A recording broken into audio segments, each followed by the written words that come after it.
Hello students, good morning to all of you. क्या हाल चाल है? आई होप ज़बरदस्त होंगे और ज़बरदस्त तरीके से, शानदार तरीके से आपकी तैयारी चल रही होगी। दोस्तों, घातांक करड़ी की टाइप 7 की इस क्लास में करड़ियों की तुलना पर आधारित प्रश्न को लिया है मैंने।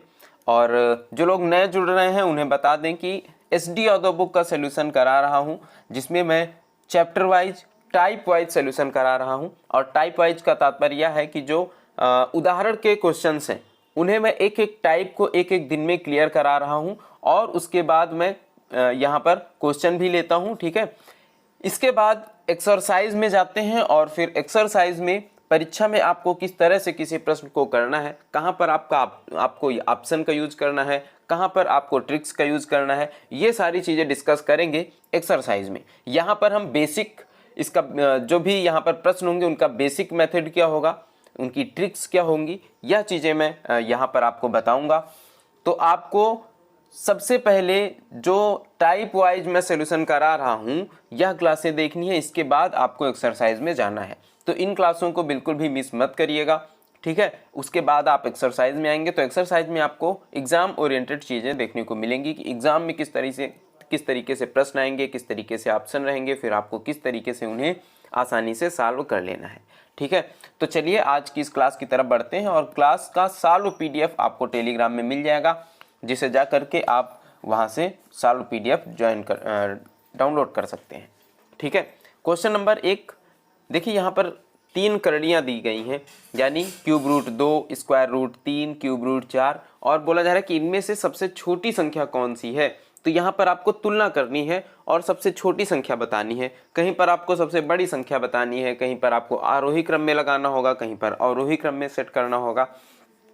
तो इसके लिए मैं आपको सबसे पहले जो बेसिक मेथड है वो आपको बताऊंगा, जिससे कि आपको बिल्कुल क्लियर हो जाए कि यहाँ पर क्यों किया जाता है जो भी किया जाता है। उसके बाद मैं आपको ट्रिक बता दूंगा, जिससे आप 2 से 3 सेकेंड में इसे सॉल्व कर पाएंगे।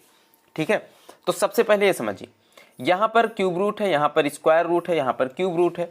अगर किसी भी संख्या की घातें समान हो, जैसे 2 की घात 2 और 3 की घात 2, फिर आपसे पूछा जाए कि बताएं कौन सी संख्या इसमें बड़ी है और कौन सी संख्या इसमें छोटी है, तो आप क्या कहेंगे? यह बड़ी संख्या है तो यह बड़ी होगी, यह छोटी संख्या है तो यह छोटी होगी। मतलब अगर घातें समान हो तो आप आधार को देख करके जो आधार बड़ा होगा जान जाएंगे कि वह संख्या बड़ी होगी, और जो आधार छोटा होगा जान जाएंगे कि वह संख्या छोटी होगी।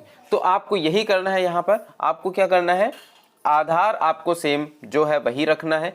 आपको करना है कि इनकी घातों को बराबर कर लेना है। अब यहाँ पर क्यूब रूट लगा है, यहाँ पर स्क्वायर रूट लगा है।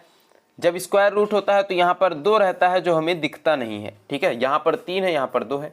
तो हम इनको बराबर करने के लिए क्या करेंगे, इनका LCM ले लेंगे। और दोस्तों 3 और 2 का LCM क्या होगा, 6 होगा। इसका मतलब है अगर हम इसकी घात को 6 बना दें, यहाँ पर इस करड़ी की घात को 6 बना दें, यहाँ पर इस करड़ी की घात को भी 6 बना दें, तो हमारी समस्या का जो है समाधान हो जाएगा। ठीक है, अब देखें इसका मतलब क्या है, 2 की घात 1/3। ठीक है, और इसका मतलब क्या है, 3 की घात 1/2, 4 की घात 1/3। अब देखिए 1/3 है ना, हमें क्या करना है, 1/6 बनाना है। यहाँ पर 1/2 है, हमें 1/6 बनाना है। 1/3 है, 1/6 बनाना है। तो 1/6 बनाने के लिए क्या करेंगे, ऊपर और नीचे 2 से गुणा कर देंगे। जब अंश और हर में एक ही संख्या से गुणा कर देते हैं तो कोई भी परिवर्तन भिन्न में नहीं होता है। ठीक है, यहाँ पर क्या करेंगे, अंश और हर में 3 से गुणा कर देंगे। यहाँ पर अंश और हर में 2 से गुणा कर देंगे। बिल्कुल क्लियर है इतना। अब देखिए यहाँ पर क्या हो जाएगा, 2 की घात 2/6, और यहाँ पर क्या हो जाएगा, 3 की घात 3/6, इधर 4 की घात 2/6। ठीक है, तो 1/6 को तो ऐसे ही रहने देते हैं, इसको करड़ी की घात में लिख देंगे, लेकिन यह जो ऊपर है घात 2, इसको हम इस ब्रैकेट के अंदर भेज देंगे। तो 2 की घात 2 हो जाएगा, 2 की घात 2 इस तरह से बन जाएगा, 2 की घात 2 और इसकी होल पावर 1/6। ठीक है, 3 की घात 3 और पूरे की घात 1/6, 4 की घात 2 और पूरे की घात 1/6 हो जाएगा। ठीक है, इसका मतलब यहाँ पर 2 दूनी 4 और करड़ी की घात यहाँ पर कितनी रहेगी, 6 रहेगी। 3 त्रिक के 9, 9 त्रिक 27 और करड़ी की घात कितनी रहेगी, 6 रहेगी, ये 27 है। ठीक है, इधर आ जाओ, 4 चौको 16 और करड़ी की घात कितनी रहेगी, 6 रहेगी। अब देखें, अब तो यह बताना आसान हो गया है क्योंकि घातें समान हो गई हैं, सब में करड़ी की घात कितनी है, 6 ही है। कौन सी संख्या छोटी है, कौन सी बड़ी है, अब आप बता पाएंगे। सबसे छोटी संख्या कौन सी है दोस्त, सबसे छोटी संख्या है यह वाली, यानी पहली संख्या जो है वह सबसे छोटी है। इसका मतलब है क्यूब रूट 2, क्योंकि यह किसका मान है, क्यूब रूट 2 का मान है, तो क्यूब रूट 2 जो है वह सबसे छोटी संख्या होगी। ठीक है, क्लियर है। तो यह था बिल्कुल बेसिक मेथड। आप ये मान लीजिए कि इसे आप देख करके बिल्कुल अच्छे से समझ सकते हैं कि यहाँ पर क्यों हम बता पाएंगे कि कौन सी संख्या छोटी है, कौन सी बड़ी है और कैसे बता पाएंगे। ठीक है, अब हम बढ़ते हैं इसके ट्रिकी सॉल्यूशन की तरफ और अगले क्वेश्चन में इसका ट्रिकी सॉल्यूशन जो है सीखेंगे। ठीक है, अब यहाँ पर देखें क्यूब रूट 5 दिया गया है, स्क्वायर रूट 4 और क्यूब रूट 6 दिया गया है। स्क्वायर रूट में 2 यहाँ पर छुपा रहता है जो हमें दिखता नहीं है। जब 3 और 2 का एलसीएम लेंगे तो 6 आ जाएगा, इसका मतलब है यहाँ पर करड़ी की घात को 6 बनाना है। अब देखें हम करेंगे क्या, 6 हमारा एलसीएम आ चुका है, 3 और 2 का एलसीएम कितना आ गया है, 6 आ गया है। तो ये 6 संख्या इधर है, जो करड़ी है करड़ी की घात से इसे भाग देंगे, कितना आ जाएगा, 3 दूनी 6, तो इस संख्या को हम लिख लेंगे 5 की घात 2। क्लियर है, 3 दूनी 6 तो 5 की घात 2।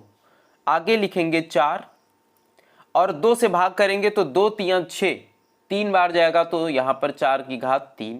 ठीक है, फिर 6 लिखेंगे, 3 दूनी 6, 6 की घात 2। इसमें आपको सबसे बड़ी संख्या बतानी है तो बस इसे सॉल्व कर लेंगे। 5 पंचे कितना होगा, 25 होगा, 4 चौको 16 और 16 चौको 64 होगा, 6 छाके 36 होगा। तो सबसे बड़ी संख्या कौन सी है दोस्त, 64 है, यानी 4 का क्यूब है, यानी स्क्वायर रूट 4 जो है यह सबसे बड़ी संख्या है, यही आंसर होगा। तो अब आप इसका ट्रिकी और इजीएस्ट मेथड समझ चुके हैं। आपको कुछ नहीं करना है, बस क्या करना है कि इन करड़ियों का एलसीएम ले लेना है और फिर जो करड़ी में घात लगी हुई है एलसीएम को उससे भाग करना है। जो आपका भागफल आ जाए, जो आधार है उसकी घात वही लगा देनी है। जैसे यहाँ पर 5 की घात कितना होगा, 3 दूनी 6, क्योंकि इसे 6 बनाना है। ठीक है, 2 3 6, 3 दूनी 6, इस तरह से आप इसे सॉल्व कर लेंगे। ठीक है, आई होप आपको समझ में आया होगा। ठीक है, और ट्रिक्स कैसी आपको लगी हैं या क्लास कैसी लगी है कमेंट करके ज़रूर बताइएगा। अगर वीडियो पसंद आए तो लाइक कर दीजिएगा। ठीक है, और अगर चैनल पर नए हैं तो सब्सक्राइब भी कर लीजिएगा अगर अभी तक सब्सक्राइब नहीं किया है तो। ठीक है, आगे बढ़ते हैं अगले क्वेश्चन में। यहाँ पर देखिए घात 4 है, 3 है, 4 है, तो यहाँ पर एलसीएम क्या हो जाएगा, 12 हो जाएगा। एलसीएम कितना आ जाएगा, 12 आ जाएगा। फिर 10 की घात कितना होगा, 4 3 12 यानी 3।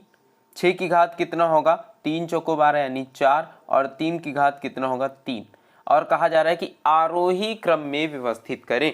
दोस्त आरोही क्रम का मतलब क्या होता है, बढ़ते हुए क्रम में व्यवस्थित करना है।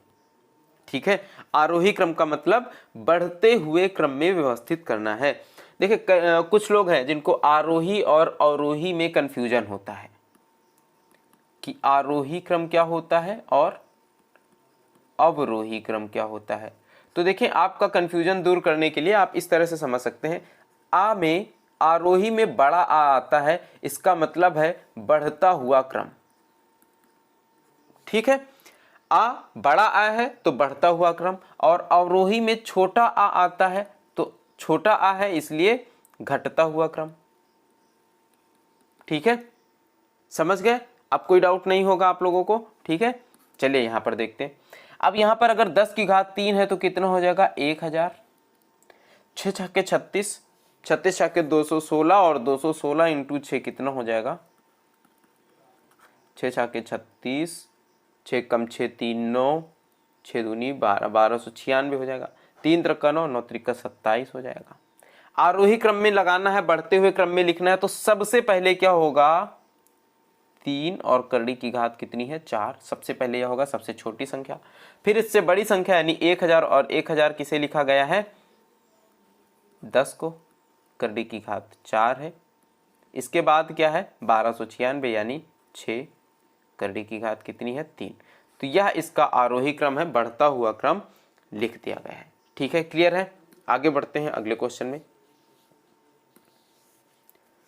यहां पर भी देखें 3 और 4 है ना, तो इनका एलसीएम ले लेंगे, कितना आ जाएगा, 12 आ जाएगा। अब 7 की घात कितना कर देंगे, 7 की घात 3, 5 की घात 4 क्योंकि 3 चौको 12 और 10 की घात 3। देखिए कितना कम समय आपको लगने वाला है। 7 का क्यूब करेंगे कितना आ जाएगा, 343 आ जाएगा। 5 की घात 4 करेंगे कितना आ जाएगा, 625 आ जाएगा। 10 की घात 3 यानी 1000 आ जाएगा। अवरोही क्रम में लिखना है यानी घटते हुए क्रम में लिखना है, तो सबसे पहले सबसे छोटी संख्या यानी सबसे पहले क्या आएगा, 1000, सबसे बड़ी संख्या सबसे पहले होगा, फिर उससे छोटी, फिर उससे छोटी, क्योंकि घटते हुए क्रम में लिखना है। तो सबसे पहले क्या आना है, 1000, और 1000 किसको लिखा गया है, 10 को लिखा गया है। 10 है, करड़ी की घात 4 है। उसके बाद 625 है यानी क्यूब रूट 5 है। उसके बाद क्या है, 7 है, ठीक है, सबसे छोटी संख्या, क्यूब करड़ी की घात 4 है। तो यह हो गया है इसका आंसर, यह अवरोही क्रम में लिख गया है। ठीक है, तो ये थे आज के इस टाइप के क्वेश्चन। कैसी लगी है क्लास आप कमेंट करके जरूर बताइएगा। ठीक है, अगर क्लास हेल्पफुल लग रही हो, आपको लग रहा हो कि क्लास हेल्पफुल है, तो अपने दोस्तों के साथ इसे ज़रूर शेयर करें, और क्लास पसंद आए तो लाइक भी करें। ठीक है, चैनल को सब्सक्राइब जरूर करिएगा, क्योंकि एसएससी जीडी की क्लासें भी चल रही हैं। एसएससी जीडी डेली शाम को 7 बजे, 7 बजे गणित की, और गणित में क्या, प्रीवियस ईयर गणित। ठीक है, 2021 में पूछे गए प्रश्न शिफ्ट वाइज में सॉल्व करवा रहा हूँ डेली शाम को 7 बजे।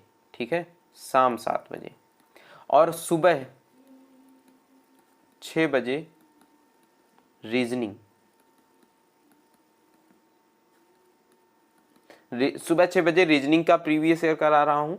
तो यह क्लासें भी चल रही हैं अगर आप एसएससी जीडी की तैयारी कर रहे हैं। ठीक है, तो एसएससी जीडी का प्रीवियस ईयर करा रहा हूँ मैं। अगर आप एसएससी जीडी की तैयारी कर रहे हैं तो यह क्लासें आपके लिए हेल्पफुल होंगी, उन्हें भी आप ज्वाइन करिएगा। और मैं आपको मिलता हूँ अब नेक्स्ट क्लास में, तब तक के लिए बाय बाय, टेक केयर, जय हिंद।